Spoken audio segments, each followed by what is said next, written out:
going to go ahead and introduce our panelists, and then I've got some questions I'll ask, and then we're going to open it up to you all. So start thinking about the questions that you want to ask. So first, we have Rob Anderson, who is Executive Vice President of Raven Martin.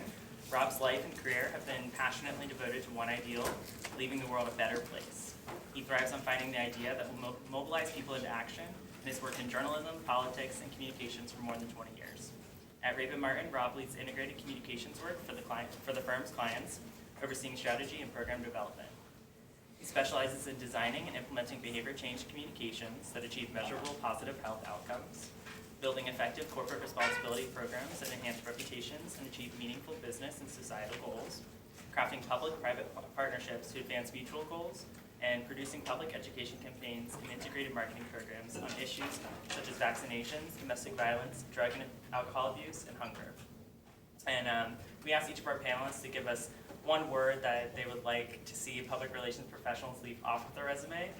Rob said that he would really hate to see if someone put, because I like talking to people on their resume, so maybe avoid that one. And then we also asked our panelists to submit the best piece of advice they've ever been given by a mentor. Rob said, figure it out, which I think is definitely relatable. Our next panelist is Bridget Braxton.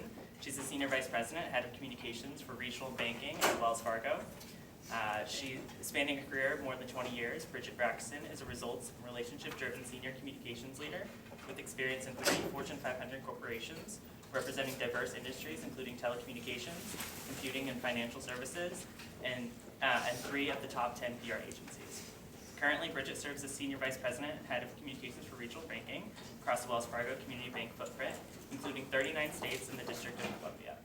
In this role, she leads a team of 45 communicators who manage local market public relations with expertise in executive communications, media relations, social media, internal communications, community relations, and research and betterment. And there's a special note on here that she is a Texas Longhorn, touch them horns. I think we're friends, though. But go Gators, obviously. I'm okay. I do that, too.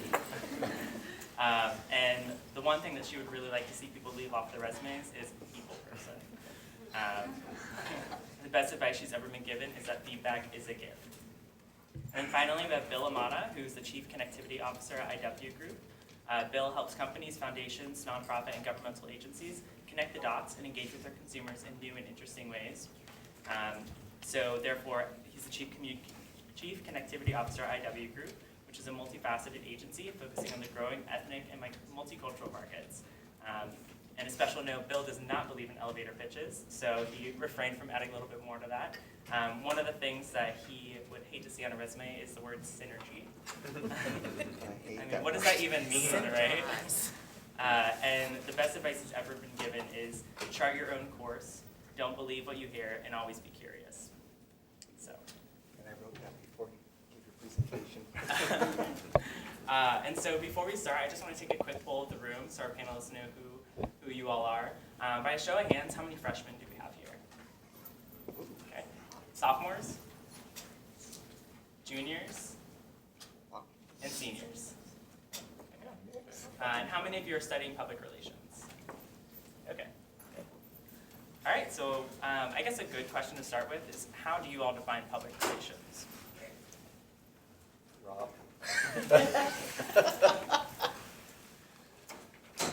Well, okay, I can kick it off and let you guys build on it. So I take a sort of an expansive view of public relations because I've worked in a lot of different settings as it relates to communications, and so it's helped to form that. So I think that it's it really represents everything an organization does to engage with its constituencies, both internal and external, and how it brings them along in helping to support what the organization is doing.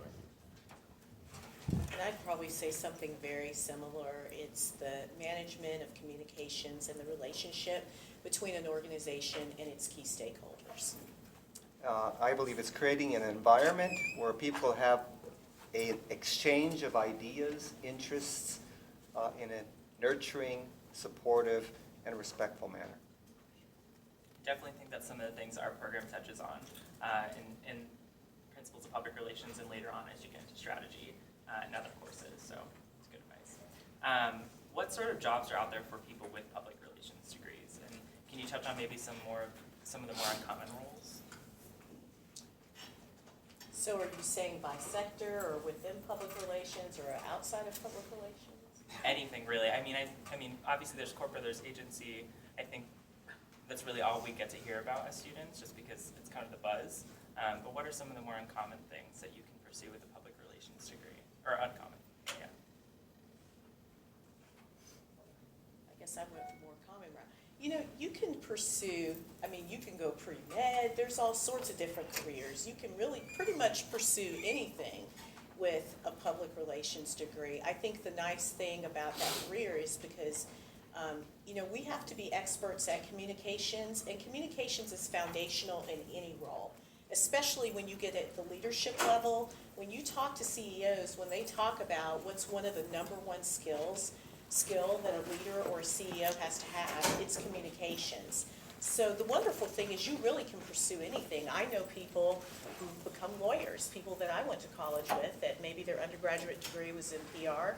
They went on to be lawyers, they went on to be doctors, and all of that experience is worthwhile as they move into a variety of careers. I was thinking about it a little bit of a different way, spinning off of the what job you can do in public relations, and maybe thinking a little bit more about, let's say you're going to go into public relations, and the choice that you'll have along the way at some point is to be more of a generalist, in how you approach communications and public relations. So say, for example, you work at a public relations firm, then you might know a little bit about a lot of different things, or you'd have the opportunity maybe to be in-house, in a particular industry, or you would develop subject matter expertise on an issue that you care about, whether it's something related to the environment or health or what have you, and then you'd have the opportunity to specialize and really go deep on that issue. And they're completely different paths. One's not better than the other; they're just different. I've sort of done a little bit of both. I worked in a communications firm where we had clients in lots of different industries. And so you sort of dive in and you get smart on the industry. Work with a client on a particular project or campaign, and then you might move on to the next industry and you learn about that one. And then more recently, over the last couple of years, I've been working in a firm where I specialize only in healthcare. And both have their advantages and disadvantages. I actually agree with Bridget and Rob. You can go anywhere with a public relations degree. And part of the reason why you can is because public relations is going to hone some very important skills that are going to allow you to grow in any area. First and foremost is writing. Anybody that has good writing skills and graduates from this university is already going to have a leg up. And I really encourage you to do whatever you can to improve and practice on your writing capabilities. Presentation skills. Public relations people typically are among the best presenters. They know how to hone and frame their messages. They know how to deliver those messages. They typically know how to read their audience and do research on the audience before they make presentation. And that presentation skill, coupled with your writing skills, is going to be able to take you to any industry that you want to succeed in.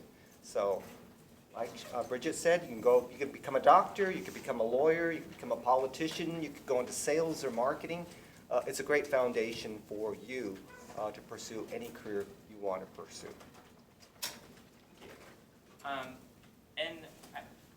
When we were in high school, you don't really often hear about public relations. You hear about journalism as the main communications degree. So when we get to this college, we often hear a lot of the stereotypes that the industry faces. So what are some of the stereotypes that you can definitely agree need to be debunked? Oh, I hear all the time, and I fuss at my journalist friends about this all the time, that it's the dark side. It's the evil empire. It is not the evil empire, not at all. And I tease them, and I say, well, what's so evil about teaching, now I'm just going to be honest with y'all because we're friends. What's so bad about teaching a nerd how to speak to you? They're terrified to speak to you. But our goal is the same goal as yours. It's to tell the truth. It's to be upfront. It's to be honest, to tell the story. And really my role, one of my roles, is to help this person be able to communicate with you because they got their degree on the other side of campus. They got their degree in the engineering school. And what's so evil and terrible about that? And I can tell you more and more, what's really funny is more and more journalists are getting into public relations because that field is greatly, greatly changing. So more and more journalists are becoming, they're running their own business, their own social media business, or they're becoming public relations professionals. The big thing for me, I think, is viewing public relations professionals as being strategic. You know, and a lot of times people will think that folks who are in public relations, you know, they write the press release, they call the reporter, they write the tweet, but they're not really involved in the overall strategy and helping an organization achieve what they want in terms of their goals.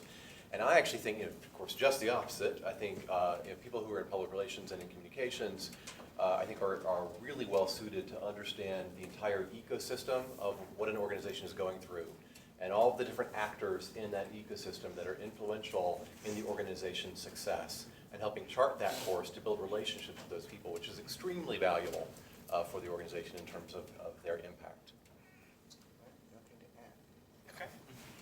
I definitely agree. I think some of the other stereotypes that we face, I mean, just looking at shows like Sex and the City, you know, the Miranda character, it's not all event planning. You know, it's actually very little of what public relations professionals typically do. And it's not glamorous either, I'll throw that in there. But I'll be honest with you, there probably was a time when I sat on this side of the table, just like y'all, I really did at some point, where in my head I thought, oh, you get to be with these celebrities. It's hard work, so it has to be something that you're passionate and excited about, and you're willing to do the tactical work, whatever it takes to get the job done. And I can tell you, none of us ever get too big to do that. It doesn't matter what your title is, even where I'm at today as a senior vice president, I'm gonna do what it takes to get the job done. If that means I need to help stuff press kits, I'm gonna do that. So that's something I just wanna throw out there, that if you're thinking it's all about, you know, running around with celebrities, it isn't. And if you are running around with celebrities, you're gonna work really hard for them, even more so. Of course, if you work at our agency, it's a lot more glamorous. And so we Okay, work with he's it wheeling you in. because we work with a lot of entertainment companies. No, but she's right. Even though we work with a lot of entertainment companies and big companies like Coca-Cola, it's work. And often you are behind the scenes kind of resolving problems, kind of anticipating issues that are going to pop up, dealing with the crises, so that the public, like all of you, don't actually see all those things. So there's a lot of hard work and effort behind the scenes and often in front of the scenes that you don't always see. And so it's not always glamorous, but there are moments when you actually resolve a problem, or you make a connection to a community, or you make a connection to a company, or you solve a crisis where you are exhilarated by doing that. And so if you're motivated by problem solving, if you're motivated by connecting dots that you never thought you could connect, people, places, government, products, services, then this is a really good business to be in. And I actually enjoy what I do, and I go to work every single day feeling challenged and exhilarated and excited. And to me, it's a glamorous business. I enjoy it, but there are moments when it isn't. So I think now they all want a job in PR. So going off of that, can you speak to the value of internships and volunteerism, and maybe some other experiences that you think would benefit future professionals? 50% of all people that intern get jobs, and typically with the company that they intern with. We hire almost every one of our interns. And so if you're not doing an internship, I really strongly encourage you to do your internship. And even when you get those internships, you gotta work it. I have to tell you, I was an intern at NBC Universal, and I hated my internship for 6 out of 8 weeks, and I didn't realize what a gold mine it was until the 7th week. And so while you're interning, you've got to be very curious. You've got to ask questions. You've got to volunteer to do things and be visible. And the people that are visible and eager in our office typically get not only an opportunity to work at the agency, or even better, get to work for one of our clients. So I do strongly recommend that. Community involvement is also critically important. Corporations and agencies look for your involvement, and that's the cool thing about millennials. You all want to do things to impact your communities and society, but we want to see it, and we want to feel it as well. So when you come in, your involvement in the community is going to make a critical difference to someone like me, who believes that we live in this world for a purpose, not only to work, but also to do something good for the communities we live in. So I think experience, I'll tell you, it's everything. That's what I hire for. Sure, I expect you to have a bachelor's degree, and if you want to go on and get an advanced degree, I think that's great. I did that. I went on to get a master's degree. But at the end of the day, I'm going to look at experience. And I'll give you a real-world example of somebody. Recently, I had an entry-level job open, and every time those jobs are open, I get well over 100 people that apply for them before the recruiter makes me just take the posting down because we're not going to have time to look at the resumes. Well, one person, they were disappointed because they didn't get called in to interview, and she actually works for the company, but she was not able to find a public relations job after college. So she just took another role in the company. And so she just called me in the middle of the day and said, well, why didn't you hire me, but I have my master's degree? And so I do want you guys to hear this, because I said, well, first of all, you didn't ask me if I'm in the middle of something. You actually kind of interrupted me.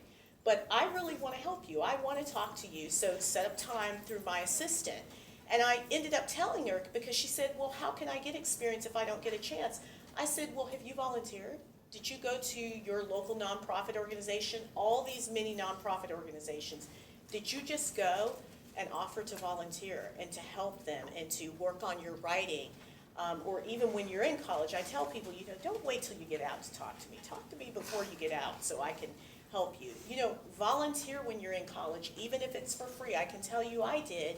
And I had a job a month after college because I really started working on it. So that's something I definitely want to share with you. At the end of the day, for me, experience trumps everything. I want to know that when you come in, you can write, you can take initiative, and you're not going to get your feelings hurt. You can get feedback. So the only thing I would add then, so experience, great, and the internships, and maybe on the softer side, sometimes I think not being afraid to talk about life experiences that you have can be meaningful.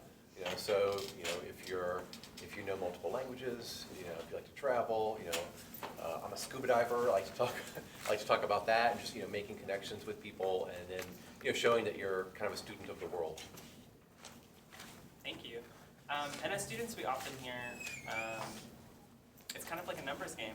It kind of depends on who you talk to, but I've heard over the years here, you need to have multiple internships. And for some people, it is a numbers game, but is there value in pursuing maybe fewer but more in-depth roles in positions? For example, would be maybe management positions at student-run firms like Alpha Productions or the agency. I don't know that I look at a number, to be honest with you. It just comes down to just experience. And what you guys have here is just so fabulous. I'm really jealous of you. I mean, you have the agency here, you have the Bateman team. I would be all over that and taking advantage of it. So for me, whether you have 10 internships or one, or if you just volunteered at the YMCA to be their public relations chair, it doesn't make a difference to me. I think just getting that experience, it is good to show a little bit of longevity. So if somebody's just hopping all over the place, I do look at that because I want somebody that's going to hang in there and be loyal. I'd recommend that you join the Public Relations Student Society of America and play an active role in that, because I think being involved in a club or organization of national prominence is important. Also, Alpha Productions is an opportunity for you to get some hands-on experience and volunteer and support the local community. So I really like that, and then hopefully you could advance to the in-house agency here. But I'm with Bridget. It doesn't really matter what internship that you do, as long as you build some experience and show some leadership, that you've made a difference at that organization in some way so that you can have a story to talk about. But if I had my druthers, it would be nice for me to see that you worked for an agency and you worked for a corporation or a small business, because it shows you have a little bit of depth. So having agency experience and business experience is always a plus for an agency person like me, but community involvement and campus involvement is also equally as important. I like how you said, so you do the internship so you have a story to tell in your work, and I think that's really important. It doesn't really, in some cases, matter where it is, or what it is. It's what you're able to do while you're there. And so then how do you get those experiences? Well, you get in and it's, no job is too small, you're willing to do whatever it takes. And you show that to the people that you're working with, and you build trust with them, so you deliver things when you say you're going to deliver them, and they're quality work. And then as you do that, you build that trust with the people that you're working with. You will get more and better assignments, and then you're going to have that great story to tell after the internship's over. And so you've talked about getting the experiences, and that's the most important part. But what sort of experiences should we be looking for? What sort of skills, personality types, other experiences would you be looking to hire from within this pool? Passion, somebody that's willing to challenge, somebody that's constantly curious about things. I actually had a person apply for a job with me and said, Mr. Mata, I don't like your website. And I went, what? And I said, tell me why you don't like it. He goes, I think that this website would be a little bit more intuitive if you did this, and I have an idea on how to make it more intuitive. And if you hire me, that's going to be the first thing that I do for your agency. I was blown away by that, and he got hired. I also tell people, as a result of that, is surround yourself with smart people or people that are smarter than you. So the people I hire are smarter than me. Because I want people to be challenging me and telling me things that they like, but also the things that they don't like, but also come to me and say, I've got a solution, or I've got an idea, or I have an ability that could help you advance, or help the company or advance, or could advance the client in some creative way. So that's the skill set that I'm looking for, somebody to come up and say, I've got something that you currently don't have, and I want to share it with you. Because it's going to make you, your clients, and the people around you stronger. Wow, the person you described, I like that person. And it's important to show confidence. One of the things I really advise at this stage is getting a mentor, because all of us sometimes are insecure in reality, and your mentor can help you. Because sometimes you just, in that interview, you've got to fake it to make it. You've got to show the confidence. You've got to utilize your fear. I like exactly the person Bill described. That's the kind of person I like. And sometimes people assume because I'm entry level, I'm young, I'm millennial, she's not going to listen to me. And that's quite the contrary. I've hired that person because I want their point of view, because they know something that I don't know, because I'm not a millennial. So I really like for people to speak up and contribute and offer their ideas. Now, on the tactical side, in terms of skills, I have to say this, because this is starting to drive me crazy, because there's people with 8-10 years experience that I'm running to like this. You have to be able to write well. I'm going to say that again. You have to be able to write well. Don't leave this great university without that. Make sure you work on that, and it's good. And for the jobs that I hire for at all levels, I'm getting ready to probably hire a senior manager, a vice president. I test writing, because it just won't work if you can't write. And be prepared, know how to write in a variety of formats. That's social media, that's news releases, but what about internal announcements as well? And I'll tell you some of the hardest writing that we do, that you really got to get good at it, and that's writing talking points and writing speeches. So you have to really be able to shift gears in your brain to do all that writing. I just have to say one other thing about the elevator speech. I'm really down on elevator speeches. And part of the reason why I'm down on elevator speeches is, what do you do when you get to your floor?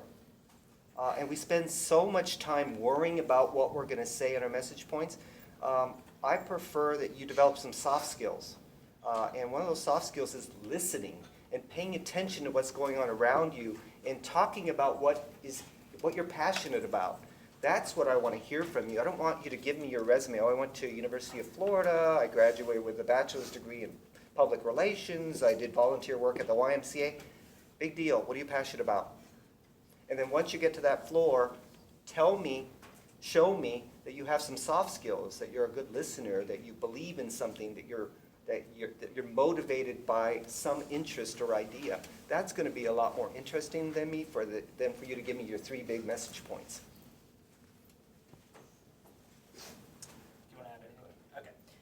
So you've told us what you're looking for, but what should we be looking for at a company? In Richie, you touched on this a little bit with mentorship. But what are some other things that we should be looking for when we're looking for our future career? The number one thing you need to look for, and it took me too long to figure this out, so I'm giving you a secret that hopefully you can just take a shortcut and not take as long as it took me to figure it out. You You're on really tape. have to find, and good. Well, it's only among the Gators, right? We're not even gonna show the Longhorns. Anyway, you really have to find an organization that matches your values or you're gonna be miserable. So think about the things that are important to you. You wanna be in an organization, you know, they believe in social responsibility and sustainability and diversity and inclusion. They offer people a career path.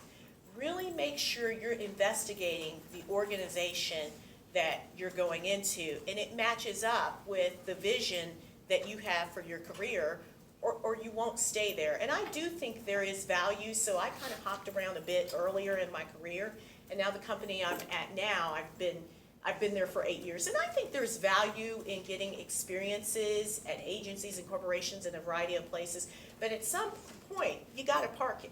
You can't keep hopping all over the place, or you won't have the credibility. I know at my company, they really look at resumes of people who hop all over the place, and they're just not that interested. So, number one, I say, is really look at the companies that match your values, and make your short list, and don't say, I could never get in there. Go for it. Park it. Woo. I love it. I definitely think the values thing is, yeah, that's got to be sort of the top of the heap. I think the other things that, I would recommend, assessing the opportunity for growth, and can you see a course where you're going to learn? You're going to learn from a skill perspective, and you believe, based on meeting folks at the organization you're applying with, that you're going to learn from those people, and you would enjoy learning from those people. So does it give you kind of a platform, to really show your voice and what you know and help you grow? Well, I have a little different viewpoint. Sometimes you don't have a choice on a job, and that's reality, but I still want you to keep your eye on the goal. For me, I wanted to work at McCann Erickson, and I didn't get picked, but fast forward a few years, and who owns 49% of my company, the company that I wanted to work for. But I do think that if you do get into a job and it isn't the ideal job, make the best of that job and be the best that you can be in that job and learn as much as you possibly can. Because sometimes you don't always have those choices. So I don't want to discourage you from taking a job just because it doesn't necessarily align with your values. But look at a company as an opportunity to maybe shape their values. Because you can do a lot inside and a lot more than you think that you can do. But keep your eye always on that goal for that ideal job, and if you don't find it, create it. Thank you.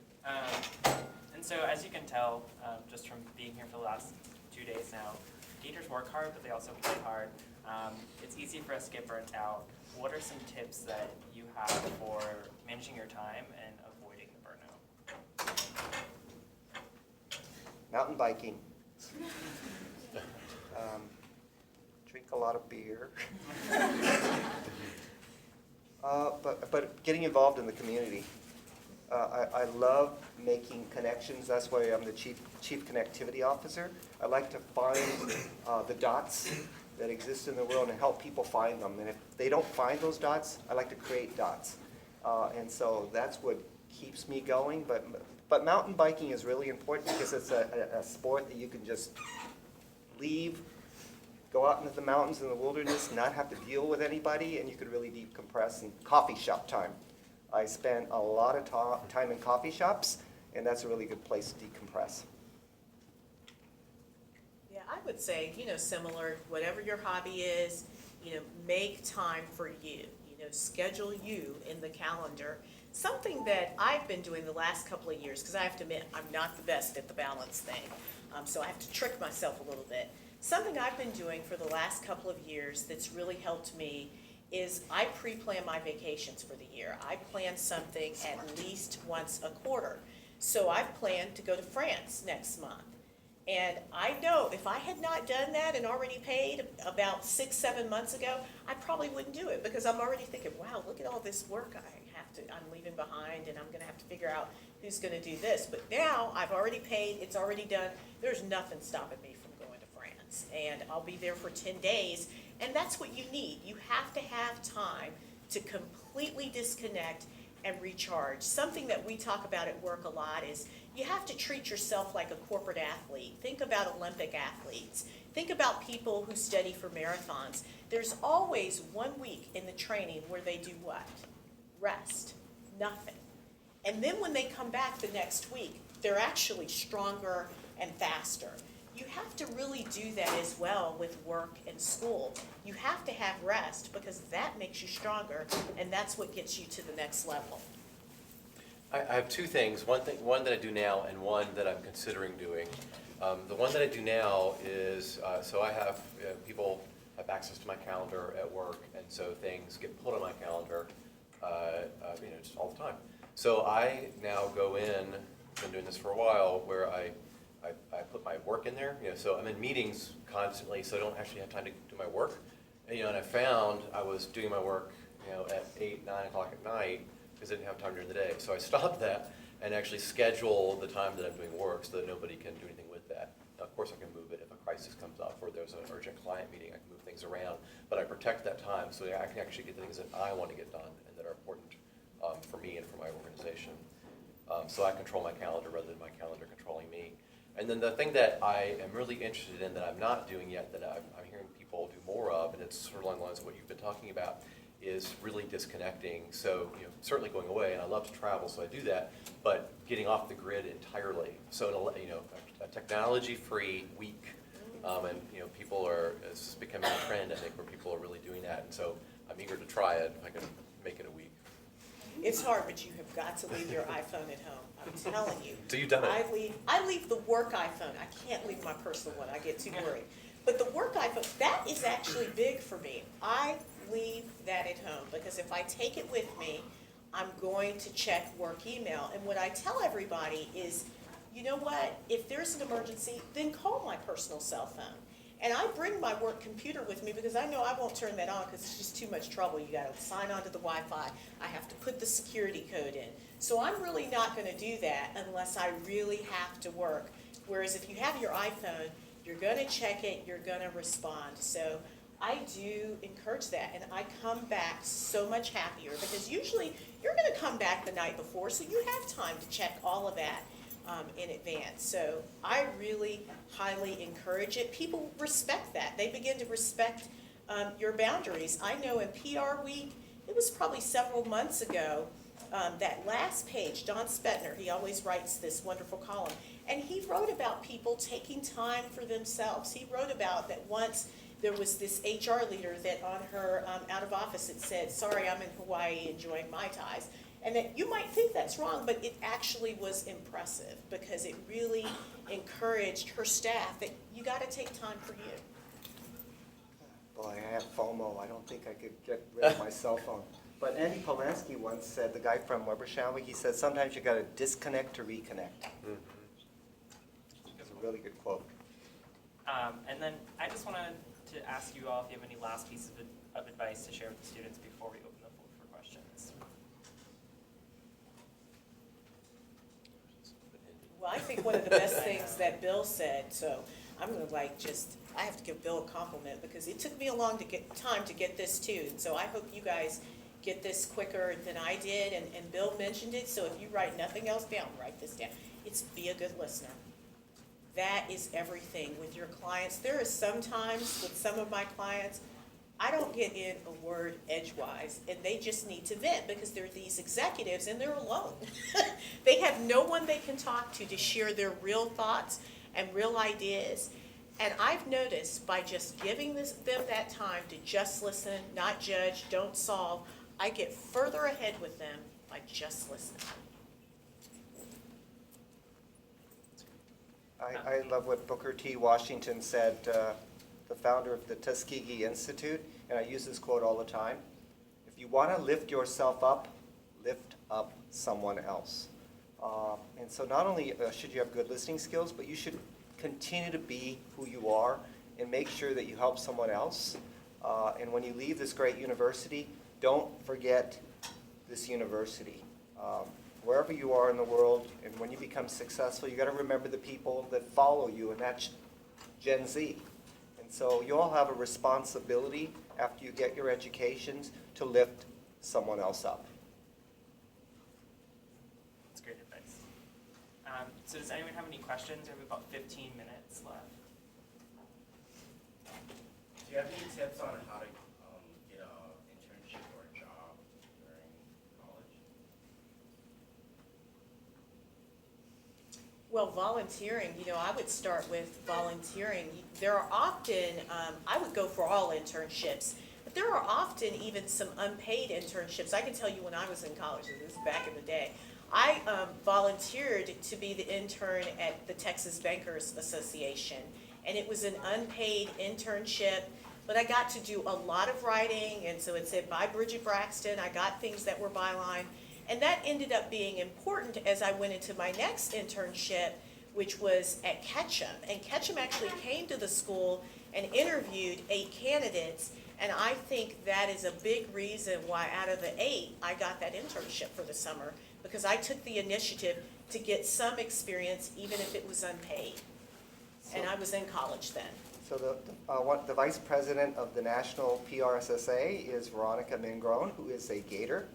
And one of her jobs is to make sure that people like you have access to internship opportunities. So if you go to the National Public Relations Student Society of America, you'll find a Gator that has created a site where you could find internship opportunities and career advice. But you can go to any of the major corporations and go to their website, and there's almost always a section on internships. You should also go to career planning and placement. Career planning and placement always has a list. And I do want to give you a hint. Frontier Communication is coming into Florida big time.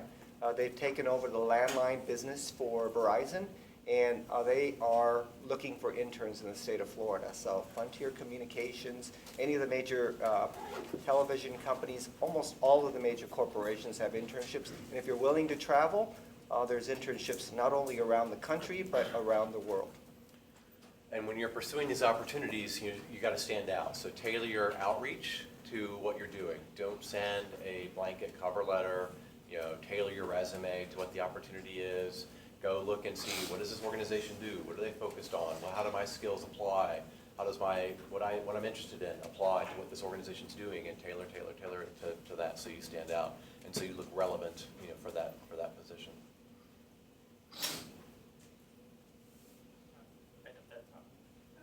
I'm just curious how you guys found your niche in the public relations community. I mean, obviously you followed what you're passionate about, but how did you decide between a public relations firm or a corporate company? For me, it was a little bit of weird luck. So in my mind, so this is probably a good lesson. I keep telling all my mistakes to you guys. In my mind, I thought, well, I'll get paid more in a corporation. And at the time when I was in college, I really wanted money coming out of college. And that was at first my motivation. Gen Z. I ended up getting this internship at Ketchum, and I got so much great experience that summer, phenomenal experience.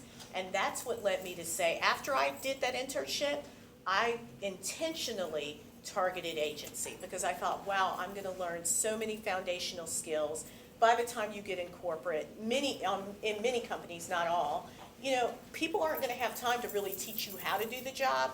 Whereas in agency, I felt that I would get the mentoring I needed early in my career, and I would have a lot of challenge, so that once I got to corporate, where there's a lot of ambiguity and nobody there to really instruct you, I'd be ready to go. So that's how I made the decision, is I did an internship, and I found that I actually really loved it, and there were a lot of things there that I could use to continue to grow my career. I think career path and where you end up it's part strategy, part serendipity. So the strategy piece is, what do I want to do? And you sort of make your plan and create your path for where you're going to go. But then things happen along the way that you didn't plan for. You make connections with people, and that may take you in a different direction. or, there's a change in the organization, what they're doing, and that may force you to go in a different direction. So, I got into politics. It was a little bit of both, strategy, serendipity. I happened to be in Tallahassee. And then a guy ran for governor. I joined the campaign, and I worked in the first term of his administration a long time ago, probably before you guys were born. And then serendipity and strategy. I met lots of reporters in my job working for the governor of Florida. Got into broadcast journalism. I was a television news anchor and reporter for about 5 years doing that because I really thought it was interesting, wanted to do that. And then got into consumer PR when I decided, television news was a little bit of a long journey that I didn't want to be on it anymore. Wow, sounds like my career is similar to Rob's, except I didn't go to TV because I wasn't good looking. But I went into HR and I hated it. And then I went into politics and worked in politics for a while. I never thought I was going to work for an agency, and then ultimately, after failing to do a really good job in HR and leaving that business and not liking politics, I decided to go back to an agency opportunity. So I didn't get into McCann, so I went to another large agency and got my opportunity there. I think the key point here is very similar to all of them is your life is going to take lots of twists and turns. It'll be really nice and lucky if you get from point A to point B with a straight line, but most often your life is going to go like this and like this and like this, and some of it will be strategy, some of it will be luck and serendipity. But one thing I do want to tell you is learn from every place you go, because it doesn't matter what it takes for you to get there. It's the journey, and you should enjoy the journey and learn from it, and you'll eventually get to point B. So keep your eye on the goal, if it's an agency or a corporation or where you'd like to be, and eventually you'll find your way there. Yeah. I recently just started a political PR internship here in Gainesville, and I was just wondering if you guys had any experience in that, and if you have any advice on how to make a successful campaign. It's a political campaign? Yeah.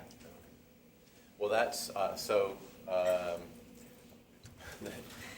think the keys to that, one is, as we were saying earlier, like just being resourceful and helping, like sort of doing whatever it takes. I mean, that's nothing describes a campaign mindset more than do whatever it takes, and sort of figure it out and leave no stone unturned in terms of figuring it out and making yourself as helpful and available to everybody there, that so you continue to get opportunities that are a really good use of your skills. You learn from that experience.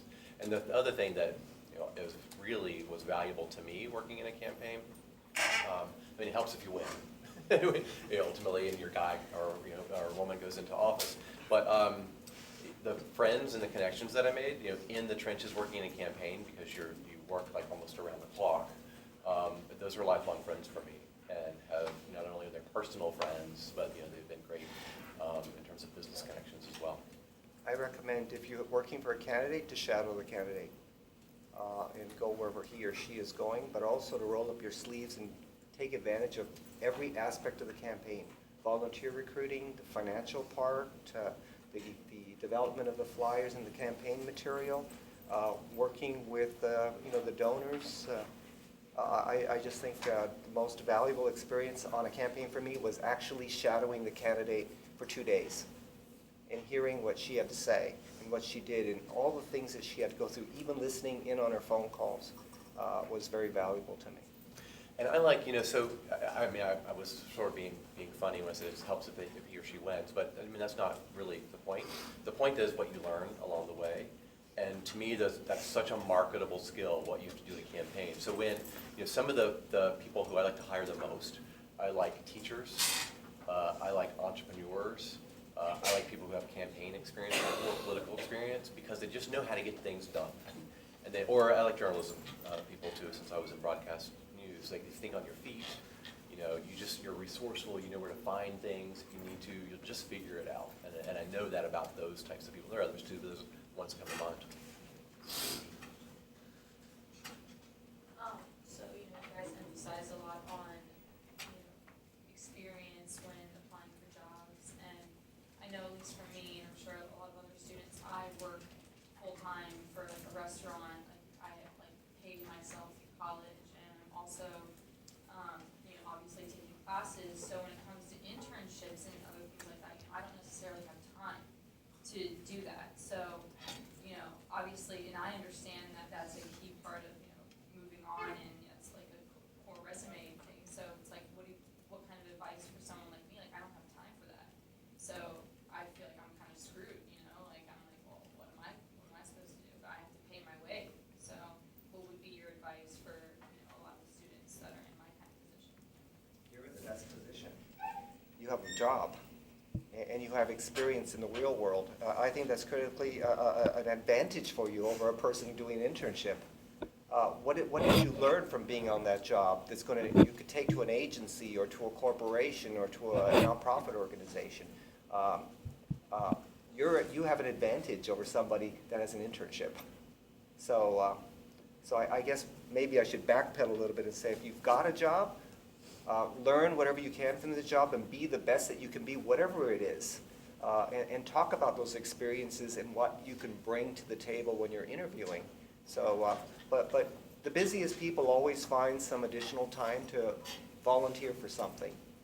And it might even be something you do on Sunday, and not necessarily on a day that you work. So I get it. I work my way through school as well.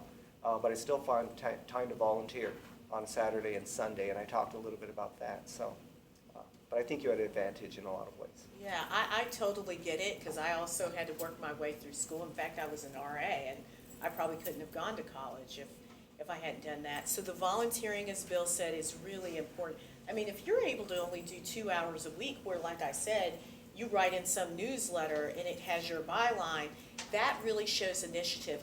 Another thing is, you guys don't have to wait till you graduate to do this. Network, be a member of PRSSA. I still think that's good. When you meet professionals, ask to shadow them. Just doing things like that show initiative, show that you did your part to take initiative. If someone came to me and said, you know, I had to work my way through school, so I wasn't able to do a full-time internship, so here's what I did. I volunteered, I did this article, I went to Disney and spent the day at Disney so I could learn and I could help them, I'd be pretty impressed with that. So don't give up. You are not screwed. You can very much be tremendously successful as anyone in this room. And we've got one last question. I have one more observation to add to that. One thing that I did, you can have the best of both worlds. I worked for 3 years in Taggart Hall for News and Public Affairs. Look at the opportunities within the university community for positions that relate to alumni affairs or relate to public affairs, because each college will have a communications function or an alumni affairs function. You can get paid doing this.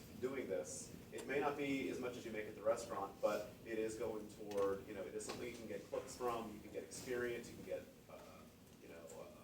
recommendations, references, things like that. You know, I'm not sure where it is on the UF website. I know that they used to have them when I was here outside Chrysler Hall, posted on a bulletin board. I have no idea if they still do that. But it's another option that I don't think a lot of people talk about, but I think it's OPS positions, if they still have that. Look at that as another option where you can get paid, you can get experience, and you don't have to go far from home, especially if you live on campus. And then the last question.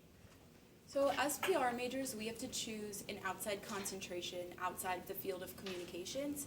So I was wondering if you have any suggestions as to what set of skills would be something that would set us apart when looking for jobs in PR.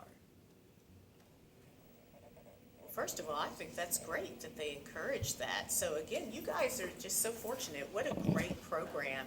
I think business is always something that's valuable, and I have to admit I ran from it a little bit because anything that had math in it I didn't want to do. But if you're not like me, I think that's something. I'm always really interested in people who take the time to learn a foreign language, and I would certainly say Spanish, wow, more and more key. More and more I'm hiring people who are fluent in Spanish. So those are just a couple of ideas. I don't think it matters. I think it's, whatever you're passionate about, really, and, where you want to go. So I think, chemistry, biology are fantastic. So anything related to science would be great. I think, architecture would be interesting. Engineering would be interesting. So, what's going to really motivate you? I think international public relations is going to be critically important because the world does not revolve around the United States of America. And so that's important. I also want you to think about two other areas. One is artificial intelligence, and the other one is virtual reality. We need to focus a little bit more on those areas. And as Rob said, there's a couple of other areas that I think are really interesting. Healthcare is always going to be big. Fashion will always be big. But artificial intelligence and virtual reality are two areas that nobody is really focusing on in the public relations space, and that's going to be a big growth area. Thank you, panelists. Thank you all for letting us crash your class today, and thank you to the panelists for serving and giving all of your advice and sharing your experiences with us. So.